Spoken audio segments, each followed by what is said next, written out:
I'm not here to sugarcoat nothing. I grew up in Milwaukee, in the hood, where making it out was never promised. I've been through betrayal, pain, and times where I almost lost everything, including my life. But I'm still here. I'm still standing. This channel is about real stories, raw lessons, and surviving what most people don't even talk about. If you from the struggle or even want the truth, you in the right place. This is my story, and it's just getting started. What's up, YouTube? What's up, YouTube, man? Please hit that bell, subscribe, man, and share the post, man. Definitely comment, man. I appreciate the love that I'm getting so far, man. But I definitely want to boost this channel up, man. I got a story to tell, and I know it's people out there that need to hear this story, man. There's a lot of things that happened in my life that that probably relates to you, and probably could help you out in the situation or help you think the situation through or think about, oh, that I just heard this just happened to dude not too long ago, or similar to what happened to this guy, Samir. With that being said, man, today I'm coming to you guys with another story. You know what I'm saying? Milwaukee hood story, man, because that's where I'm from. That's where I grew up at. Yeah, I reside in Atlanta right now, but Milwaukee is where I'm from. You know, another Milwaukee hood story about my guy B-Dog, man. You know, this is another summertime day where we is kicking it in the hood in the summertime. I told y'all how Milwaukee is. We just young. We hang out in the hood. We walk through the alleys, and we always walking up and down the alleys. You call us alley kids. Alley kids. But, yeah.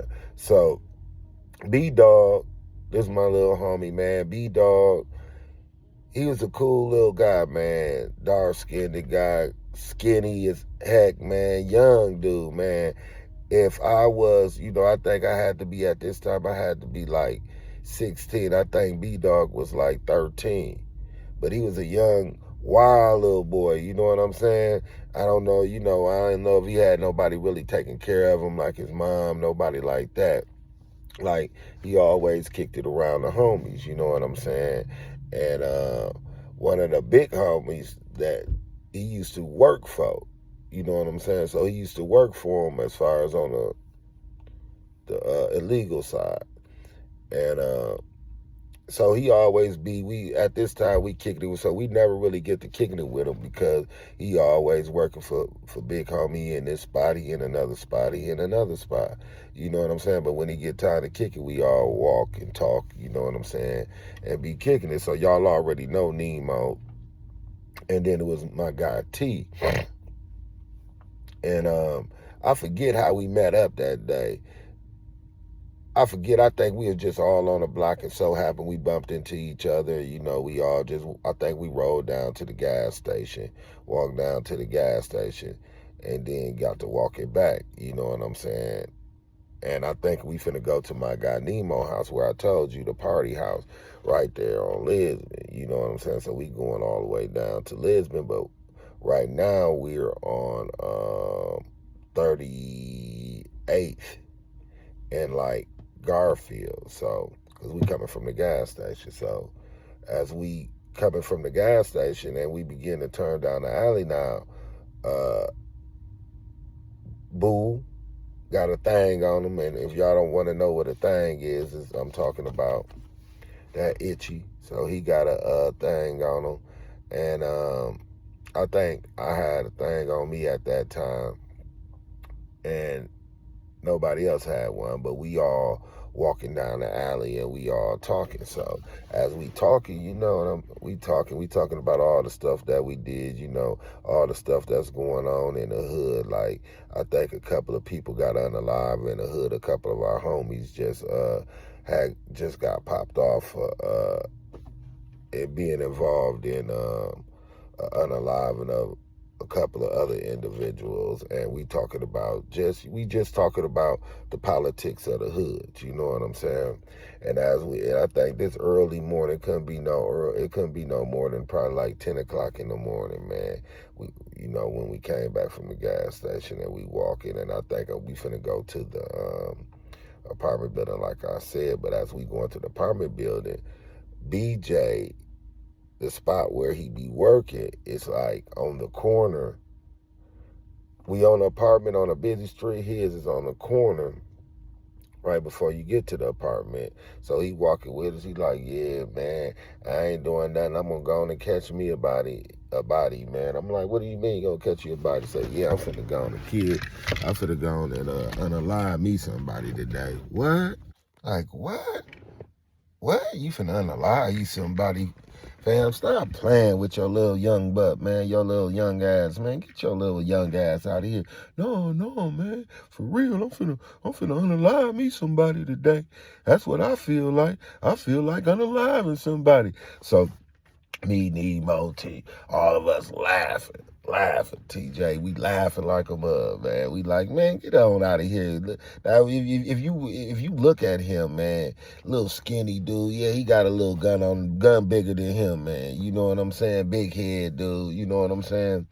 And, I mean, he didn't have the best of life. Like, I can't say like his mom cared for him, like the hood was actually raising this young man. You know what I'm saying? So when I look back at him, I get when people coming up today talking about, man, I ain't had no other choice. I ain't had no way out. You know what I'm saying? I didn't choose this. It chose me. I understand that, right? Because I understand that it's adults that were in some of these people's lives that could have really changed these people's lives and changed the dynamic on the direction that they was going, but instead we was actually showing them the wrong way. Not me by myself, but it was a lot of other people, me as well, me included. Actually showing young man the wrong way. That's why I believe that we got a generation of young men that's growing up in like a homicidal rage. Like they get off on that. It's because of their fathers, people like me that grew up, and doing crazy stuff and embedding this stuff into the younger man's coming up under me. I never was that individual though. I never, no matter what I did, I never, people that was younger than me, I never tried to have them do the same thing that I was doing. I was always trying to be the leader. I will always do wrong and then turn around and try to tell other people to do good, if you know what I mean. I was a hypocrite, put it that way. I try my best these days to stay on track and to stay away from that hypocrisy, being a hypocrite, whatever. Y'all know what I mean. But anyway, back to the story, So you're like, yeah, I'm finna unalive somebody today, man. And I'm like, man, get up out of here, young man. Who you unalive? Who you got drama with? What? I mean, you ain't got drama with nobody. You know what I'm saying? G, you ain't got drama with nobody. Who you got drama with? It ain't about no drama. I just feel like it, man. I just gotta catch me one. I just gotta catch me one. You know what I'm saying? And that's the thing, man. That urge to catch, to take a light, to unalive somebody, for them not to be here, to hurt their family, man. And being that young and not to be able to think past that, to see how you're going to be hurting their family, how's it going to affect other people, man. That's a lesson that you must learn, from this. If you don't get nothing else out of this, understand, man, get that lesson early. Think toward the future. If you hurt somebody, how does that affect their family? And I know people gonna say, I don't care about their family because they didn't care about mine. But at the end of the day, it's your soul on the line, man, if you're a believer in God. Anyway, but he like, yeah, man, I'm gonna do that. We ain't pay him no attention, so he went to the spot where he at. We go down to the spot where we going a block away. Now we did this whole day. We kicking it. A couple of hours go past and things like that. I think it's getting later on in the day. Everybody out on the block in Milwaukee. In the summertime, I'm talking about every house you walk past got kids and everybody out on the block. So it's everybody out on the block. So we all out on the block, everything like that. You know what I'm saying? I'll see them a couple of times during the day and everything. And later on, right before I think had to be like 8 o'clock. You know what I'm saying? We go to the spot. And sometimes we go to the spot because my other guy that was over there, man, he rested in peace. Big Dog, that's what I'm gonna call him. Big Dog was over there. So sometimes we'll go to Big Dog spot and kick it with BJ and everything. So sometimes we'll go and kick it with him and be kicking it with Big Dog and just hanging out. Y'all know how I be, man, at them spots. So we over there kicking it, whatever. But when we go, we ain't go over there and kick it, but that's what we normally do. We go over to the spot this day, me and my guy Nat. It's a little later, so it's me and him. And when we go over there, we knock on the back door. You know what I'm saying? So Big Dog come to the back door. And he like,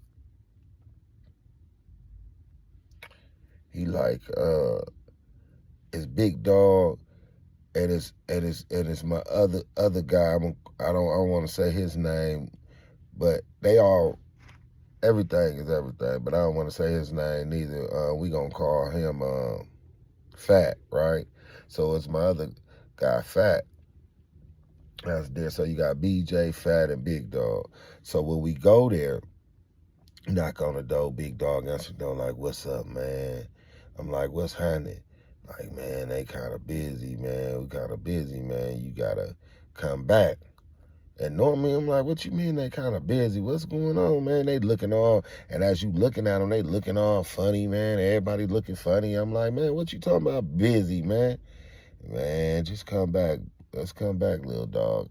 I'll mess with you a little later, man." So, and this is when we go over there, it'd be like we kick it, dude, put it out when we smoking plenty trees, everything. So I'm like, all right, we hit it. I go back to the house, man. The next day, man, I go over there, man, and he like, I go knock on the door, like, "What's happening, boo? What's happening, man?" So BJ, I said, "What's happening, BJ? What's happening, man?" So it's Big Dog, BJ, and Fat there, right? So I'm like, I go up in the house, man. We sit there, we get to smoking and stuff, man, and everything. And I'm like, "Man, what's going on, man? What's going on?" He like, "Man, little dog then snapped out. Little dog then snapped out." I was like, "What you talking about, man?" "Little dog then snapped out." Like, "Man, little dog then snapped out." I'm like, What he do? What's up? What's up, BJ? BJ just sitting there, ain't saying nothing. He like, "Man, I told you. I told you." "What?" I'm like, "What is he talking about?" Like, "Man, guess what this little nigga did, man?" I'm like, "What? Why did this little dude unalive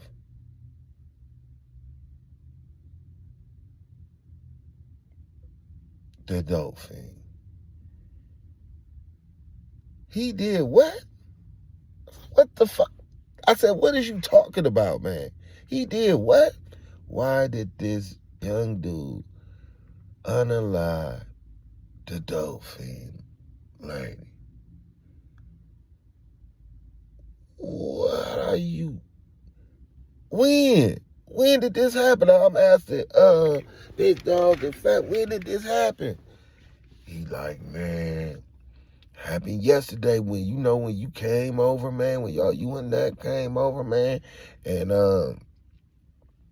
shit, man, it happened like right before that, man."